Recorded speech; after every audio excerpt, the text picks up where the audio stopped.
الحقيقة التي يغفل عنها الكثير من الناس هو أن أمريكا لا تمنح التقدم لأي بلد إلا لمن يتنازل عن كرامته ويخضع لهيمنته. شفتوا حكام العرب يوم أمس شلون خاضعين صاغرين لمولاهم، نهب ثرواتهم، لا عزة ولا كرامة ولا سيادة. على حساب شنو؟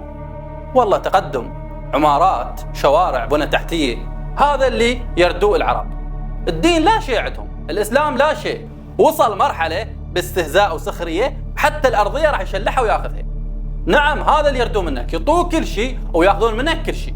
أو سوريا بالجديد انضمت الدول الخليج، يعني راح تكون الدول المطبعة، يعني راح تكون سوريا بعد سنوات مثل دول الخليج.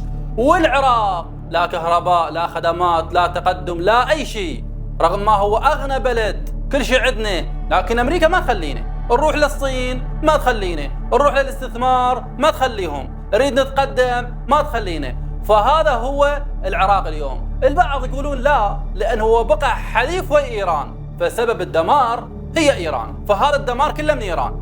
يابا وين نروح؟ صيروا حليف أمريكي. شوف التقدم اللي جات منحة أمريكا اليوم لهاي الدول، أقول لك إيه عادي، نروح لهم نروح، لكن على حساب شنو؟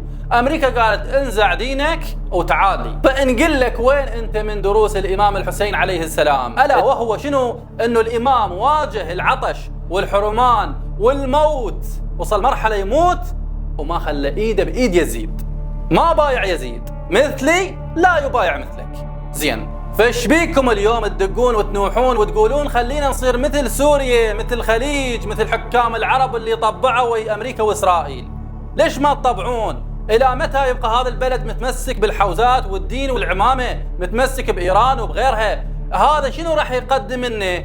هذا الكلام أمس شفته وطلعت عليه ستيفن نبيل وأحمد البشير وما أعرف منه، اللي جاي يلوثون أفكاركم وعقولكم، يقولوا لكم هذا الدين شنو قدم. تعال شوف الخليج، شوف المطارات، شوف المدن، شوف التكنولوجيا، شوف التقدم. نقول لك هذا درس من دروس الإمام الحسين. إذا هذا إمامك هذا مبدأك.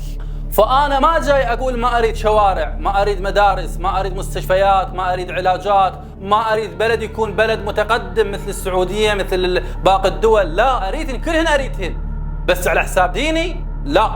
الإمام الحسين انطى نفسه وعياله وانطى كل شيء ملكه وما انطى دينه وما خلى إيده بإيد يزيد. هذا هو إمامنا ونتعلم من عنده. فأنت هذا مبدأك، مستعد